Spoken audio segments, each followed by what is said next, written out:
Today we are going to be working on chapter 7 of my book, Onward to Jerusalem, which happens near the end of the year 29 AD, the end of his third year. We still have a couple more books before the Passion Week because there was a lot that happened during this period of time in his life that's written about.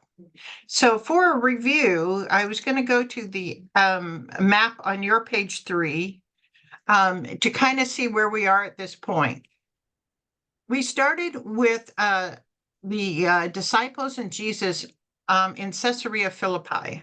And they were up there mostly because Jesus wants to instill in the disciples a lot of what he wants to train them. And he was just getting too many crowds in the land of Israel. So he starts in Caesarea Philippi.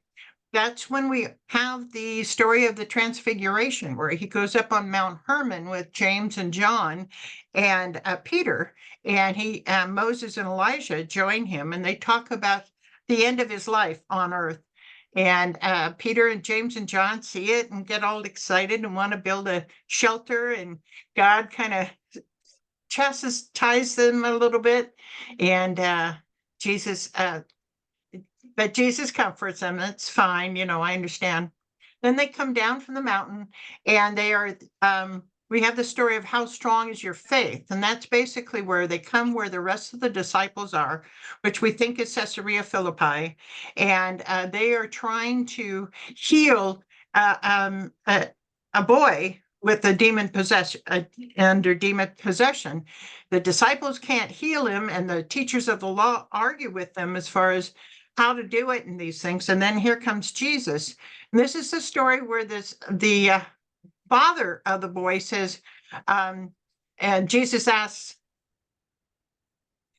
and do you think I can do it? And the man says, I do believe, help my unbelief. And that's where our famous saying of that comes from.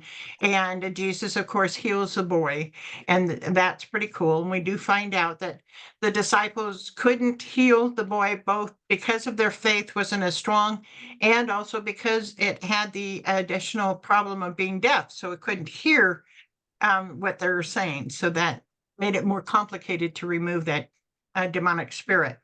From there, as we're traveling to the other side of the River Jordan on the way to Jerusalem, the disciples on the road are talking about who's greatest in the kingdom, who's going to sit right next to Jesus. And Jesus, using that, talks about you need to be like little children, and your faith needs to be as innocent as little children. And we have a great comparison there about the childlike faith and how we should have that rather than.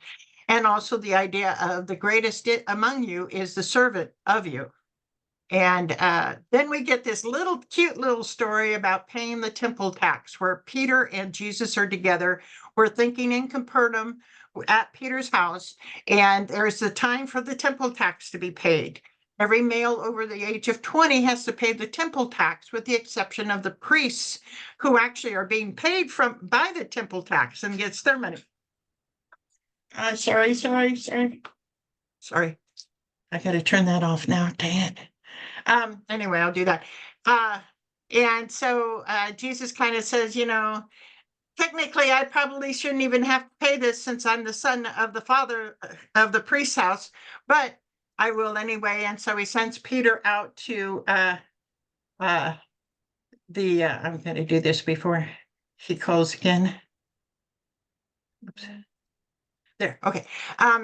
And so, but he sends Peter to the Sea of Galilee to get a fish to get the temple tax for both him and Peter to pay. So that's just kind of a cute little story. Then we get to the Feast of Tabernacles, and his brothers are going to go down to the feast, and Jesus says it's not yet my time, but he ends up going to the Feast of Tabernacles later quietly. And he knows his time is short. And so he's been kind of waiting to see what he needs to do. So during the Feast of Tabernacles, he preaches to the people, and they all question, is this a Messiah? Is he the Christ? No, he's just a person. We know where he's from. So there's a lot of questions and still more people believe in Jesus. So that's where we are in the Jerusalem and back and forth. Bethany, he stopped at Bethany first and then he's going into Jerusalem. So our next story is Condemning Adulteress, which is a very good story. So let me turn to that.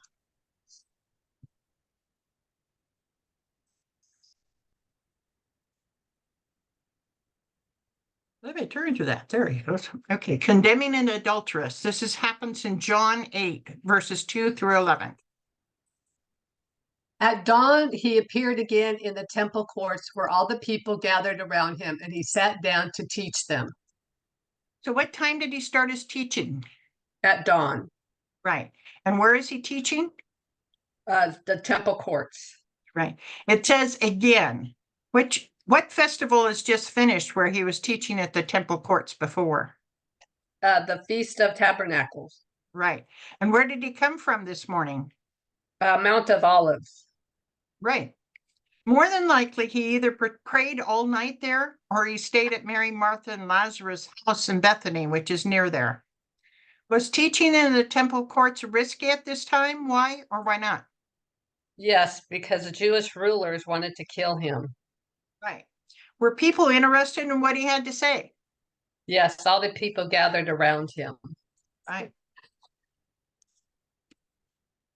The teachers of the law and the Pharisees brought in a woman caught in adultery. They made her stand before the group and said to Jesus, "Teacher, this woman was caught in the act of adultery.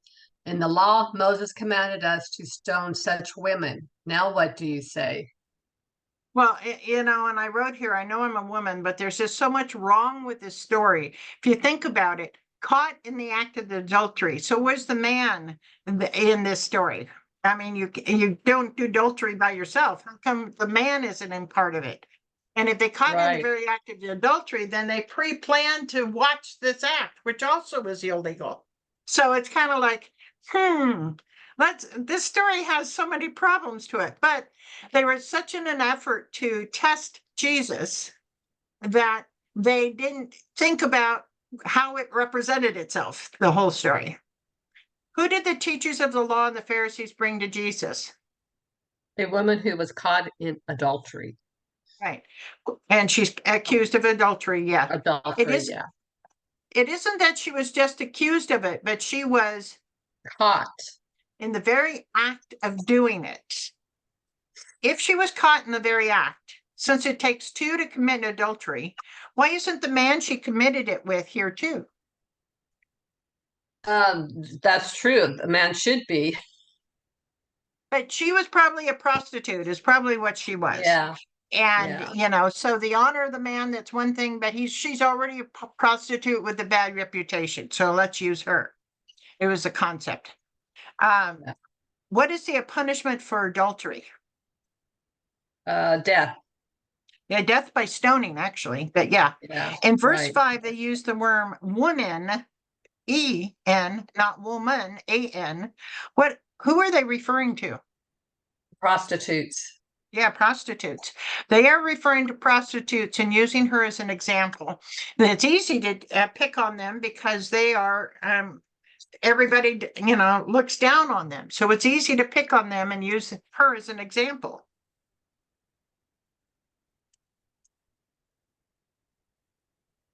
They were using this question. Yeah, they were using this question as a trap in order to have a basis for accusing him. But Jesus bent down and started to write on the ground with his finger. What was their reasoning behind bringing the situation to Jesus to resolve? Basis for accusing him. Right, they wanted to set a trap. What was it? This was the trap as they saw it. If Jesus told them to let her go, he'd be breaking the law of Moses. If he told them to execute her, he would seem harsh and cruel to his followers, most of his followers being sinners that were classified as sinners during that time. So they thought they had him in a trap. Instead of answering, what does Jesus do? Bent down and wrote on the ground with his finger. We will talk about what Jesus may have written down in a moment. I want to explore more the accusation and the accusers. Looking at the scriptures below, how many witnesses have to catch the woman in the very act of adultery? 2 to 3. Right. 2 to 3 people then basically were set in place, waiting for her to bring this man into her place and see the act. Okay. Is adultery done in secret or in public place generally? Secret. In order to catch this woman in the very act of adultery, did the witnesses have to know exactly where it was going to happen ahead of time and know where they could hide and not be seen? Yes. If they caught the woman in the very act of adultery, do they know the man involved? Yes. You know, they were so eager to test Jesus, they do not see what this would look like, that they premeditated this. We're going to, she's a prostitute. We're just going to wait until we know men come here. We're just going to wait, and then we're going to peek and actually watch the act. So we know it happened. It's like, all right, guys. Yep. So when they continued asking him, he raised himself up and said to them, "He who is without sin among you, let him throw a stone at her first." And even we see this with the prostitute, but we often see this in life itself. When people look down at, in our current situation, when people look down at transgenders or gay people, he who is without sin among you, let them cast the first stone. Yes, sinning is sinning. It's easier to do this because we're comfortable with, we understand this whole story, but our current events have people doing things that we can't handle. And so, we need to accept that they are sinning. The person themselves need to have love. But that's just my opinion. Yeah. Again, he stooped down and wrote on the ground. At this, those who heard began to go away one at a time, the older one first, until only Jesus was left, with the woman still standing there. Jesus wrote on the ground. The age-old mystery is, what is he writing? Several Bible scholars have made some conclusions, but I believe one theory has some merit. When you realize that the Greek word used here for write was patagraphini, which means to write down a record against someone, I believe Pastor Chuck Smith has a pretty good idea as to what Jesus was writing. He believes Jesus was writing statements that only the guilty men would know, like, Levi, assuming there was a man there named Levi, last night you were at, only to have Levi consider himself too guilty to continue the accusation and leave. The same with Joseph or Simon or any other man standing there until all men were gone. So the older ones started to go away first. They were the wiser ones. But, it could be something, some kind of phrase where they realized their guilty act was caught as well.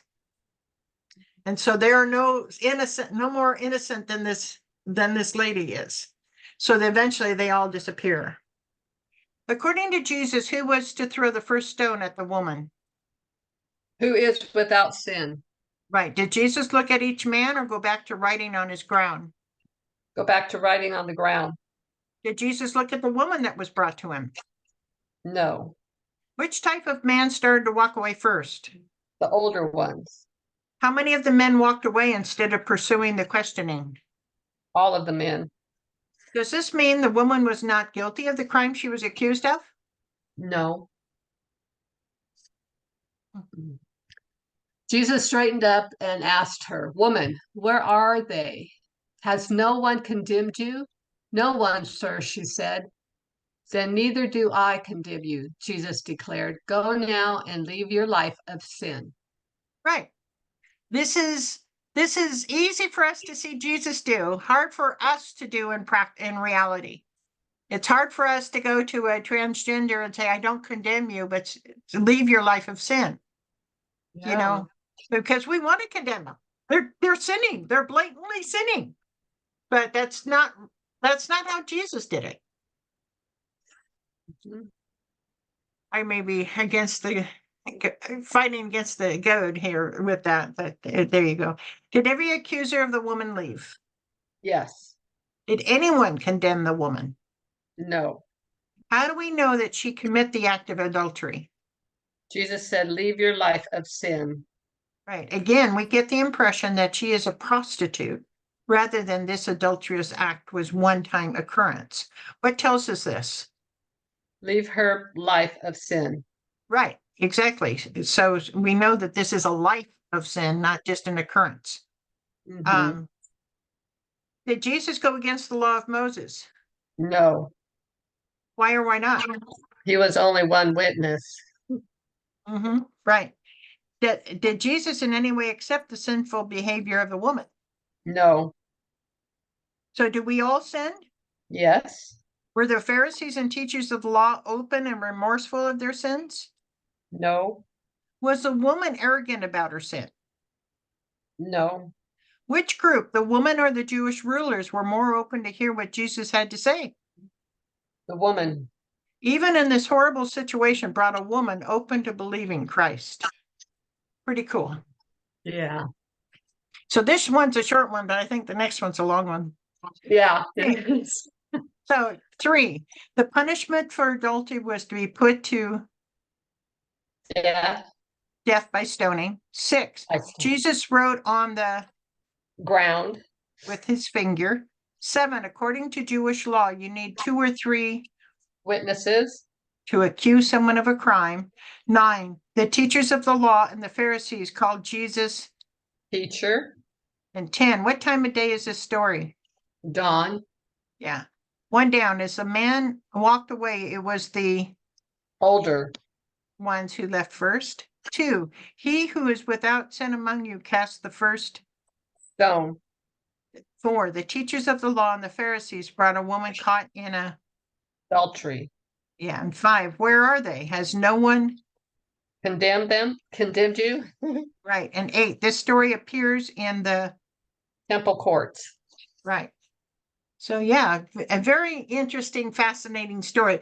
Part of the reason why I think this is so fascinating, and a part of the reason why I think the women's stories are written for today rather than even 10, 20 years ago, is we actually see more in these stories now than people would have before. We can see where's the man, where's all these things, whereas before we're already prior generations probably were so into she was a prostitute that they didn't think about the other ramifications that also existed. So as we get more mature in our thinking, I think we look at some of these women's stories with a lot of insight, more than 20 or 30 generations ago. Yeah. 20 or 30 years ago, not a generation ago. But so anyway, all righty. So I'm going to terminate this and we'll go to the next one.